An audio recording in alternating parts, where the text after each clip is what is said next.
I'm Matt Rojansky. I'm the director of the Kennan Institute at the Wilson Center in Washington, D.C. Bruce Bucknell, British ambassador in Belarus. I'm Ľubomír Rehák, former head of Slovakia's embassy in Minsk. My name is Epton, and I'm a web developer at the Chicago Tribune.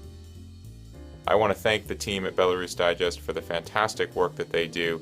I don't know of another publication in the English language, whether you get it by email, whether you get it on the internet, whether you follow their tweets, that gives you such a diverse and detailed and rich perspective on what's really going on in Belarus. As a diplomat working in Belarus, I like to read news and analysis from a wide variety of sources to get a balanced picture.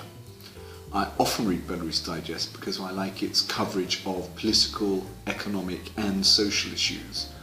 I like the fact that it gives a long-term perspective and looks beyond the immediate headlines, and that it informs and is strong on facts and data. For me, Belarus Digest is one of the most valuable sources of information about Belarus in English language. It is concise and reliable. In the summer of 2012, I visited Belarus for the first time.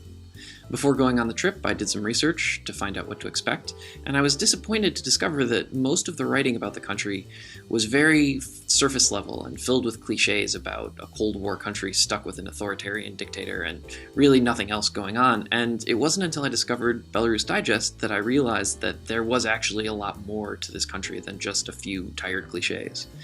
And Belarus Digest really provided a valuable service to me. It was a place that gave me a sense of what to actually expect, what to see, what to do, where to go. If you want to understand what's happening, not just in Minsk, but in the villages, in the countryside, in other cities around the country, if you want to be able to distinguish myth from fact, if you want to try to follow the thread of history and culture in the political and economic stories that we see, and if you want to distinguish between the kind of politicized propaganda that you often get in mainstream media coverage of Belarus and reality, Belarus Digest is it, and I highly recommend supporting them.